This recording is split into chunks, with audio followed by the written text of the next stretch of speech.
Dillian, isn't it? Like, you are one win away from huge opportunity. They must feel the timing's right to take on someone like you. And there is a killer is God, I'm nothing. I'm just cannon fodder. So yeah.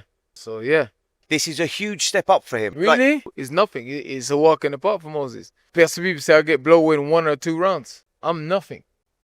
So after Dillian Whyte curled up in fetal position after taking a grazing punch from Itauma and started falling all over and into the ropes from partially blocked or completely blocked punches, the Moses Itauma hype has reached whole new levels of insane. Now, don't get me wrong, I think Itauma is a very talented fighter, and I believe he has a very bright future, provided they stop feeding him divers and start putting him in real fights. And let me just remind everybody that if you're the one who's saying that this time this guy is coming to win the fight, and you keep harping on how that's supposedly true, what you're saying is that sometimes he doesn't come to win fights. And I think that's exactly what we saw the other night. So just be honest, okay? Start making sense, please. Anyway, yeah, I think Itauma has a very bright future, but all this talk about him fighting Usyk next or soon, all that is cloud chasing and looking to build a potential Usyk fight in maybe a couple of years. But all of that depends on how Moses develops and how bad Usyk looks in his next one and maybe the one after that. And seeing as Usyk had recently stated in front of his wife that he's going to fight until he's 40, meaning probably 42, I think Itauma's handlers think they still have a bit of time. But whatever the case may be, both Usyk and Itauma's people are just going to play it by ear and keep that Usyk fight in everybody's head and definitely on the back burner, at least for the time being. So Usyk's going to have a fight, he'll see how he feels, and maybe he'll have another one after that. And hopefully, if he starts feeling like he doesn't have it anymore, he'll just retire. Itauma's people will probably put him in the ring with someone like Bakoli or Philip next, and then they'll see if maybe that guy could give him some rounds. Because that's what they want. They've been telling you this forever. They need to see, obviously, Itauma go, 8, 10, hopefully 12 before they put him in against someone like Usyk. Unless, again, Usyk is completely shot and taken one last payday, and, maybe Itauma will have gone 6, and maybe that'll be enough for both parties to stage, an exhibition or something like that. So all this Usyk versus Itauma hype, all of that is for all the self-proclaimed hardcores who don't know a lick about the sport. Spare me the BS, please. And all you have to do to understand my take on this as rational is look at how Itauma's people have been talking versus how they actually move. So he was supposed to be the youngest champion since Mike Tyson and all that jazz, which meant fighting Kubrat Pulev, right? But ultimately, they decided they weren't ready for that. Or Kubrat decided that it wasn't enough money to take a dive for your boy.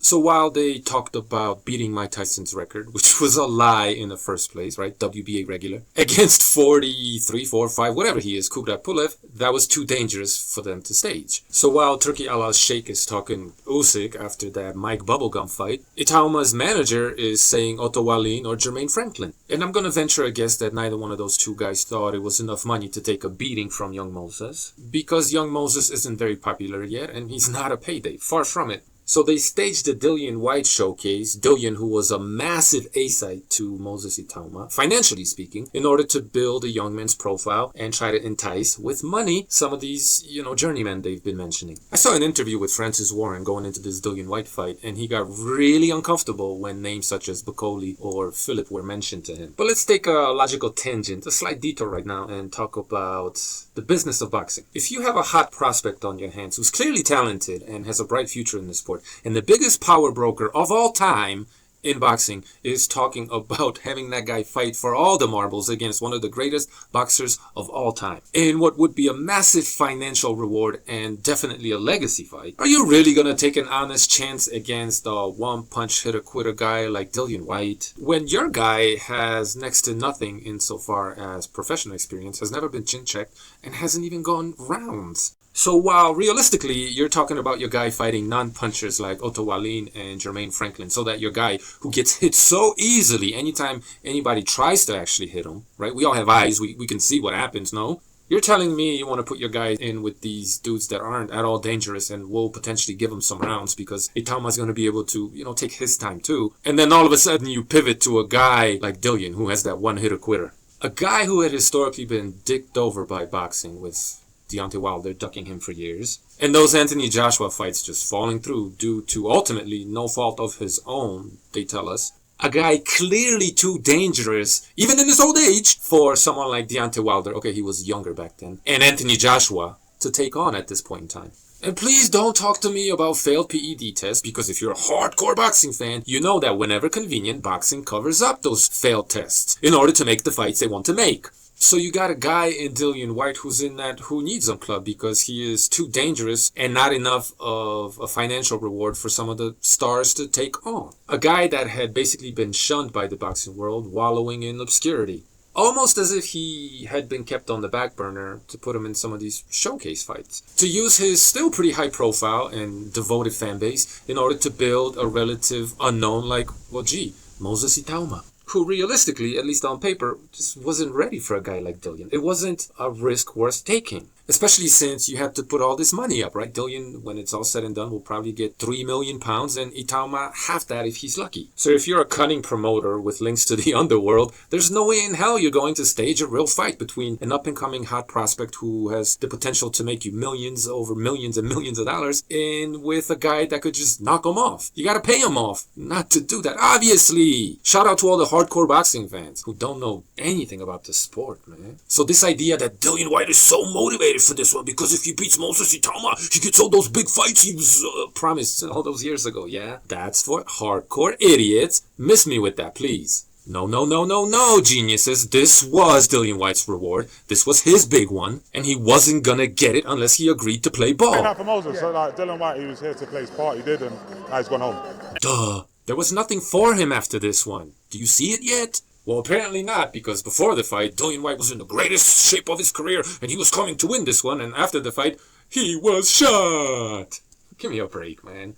Clowns. I am supposed to believe, right, that Frank Warren cherry-picked Dillian Whyte, who had absolutely zero options before this fight, paid him maybe up to £3 million in order to give him an honest chance of knocking off his golden goose. But this is the level of insanity we have to deal with when it comes to these hardcore fans who think they're so much smarter than all these promoters, right? No promoter who's worth his salt and been in the game for decades is going to take a stupid risk like that while shelling out millions for it. This wasn't some Mando shot they had to secure for Moses Itauma, a risk he had to take to get to the big one. Turkey already got all of that in the bag. They're just waiting for Moses and his people to be ready. Dillian Whyte was a cherry pick, and there's no way in hell that was going to go wrong. I'm sorry I'm talking to you like you're 5, but some people truly deserve this kind of treatment. Anyway, let's talk about Moses a little bit and his skill, where he's at this point in time. Very talented, physically gifted, is making huge improvements from fight to fight, insofar as I can tell. Seems to have a bit of punching power, but still makes egregious mistakes, and his defense is very, very suspect, and we have no idea what his chin is like. That's it in a nutshell. And then there's all this hype, which he may or may not warrant. We've seen this with UK boxers over and over and over. Price, Dubois, AJ, I'm sure some of you guys across the pond could give me at least 5 or 6 more examples. Dubois was George Foreman and Moses is Tyson. I mean, come on, man. How much cornier can this shit get? Shades of Ali? Now, I think Moses is more promising than Dubois and even AJ. But he's still just a hype job like those guys were. And he still has tons to prove before you could even mention him name realistically in with someone like Usyk. So while for years I was hearing that Dubois was going to smash him, AJ just had to come forward and he was going to knock him out, Fury was going to school him and blah, blah, blah, blah, blah. What did I tell you? He's going to whoop all of these guys. And what am I telling you now? Put him in with Itauma next and it's curtains, people. Yeah, but what about all the gym stories? Itauma was sparring grown men and world champions when he was 15. And according to, well, at least Hatman, that is just so rare and unheard of and oh my god, no it isn't. Dubois was doing the exact same thing. Daniel, Motherflower, and Dubois. Fury was sparring grown men and seasoned pro at about that same age. So was Dillian Whyte. And while Derek Chisora and Anthony Joshua started their boxing careers late into their lives, it wasn't but after like a year, 2, maybe 3, that they were doing the same thing too. Have any of these people even watched the snippets of Anthony Joshua's light sparring, touch sparring sessions? That's just how they do things in the UK. I'm not impressed. But it's a great idea to have these youngsters sparring with seasoned pros. It's a good idea. They figured it out over there. Kudos. But if you think they're doing anything approximating hard sparring, or if you don't think that the seasoned pros are taking it easy on these guys, I don't know what to tell you, man. But it sounds good, right? He was sparring grown men when he was 15. Hype job. This is so unheard of. Bullshit. They all do it. But even right now, talent-wise, I can confidently state that Itauma is better than AJ, better than Daniel Dubois. Tyson Fury? We'll see. So please, miss me with all the hype, okay? Save that for all those hardcores out there. Some people say I get blown in 1 or 2 rounds. Do you feed off that sort of stuff? No. I feed her food, man.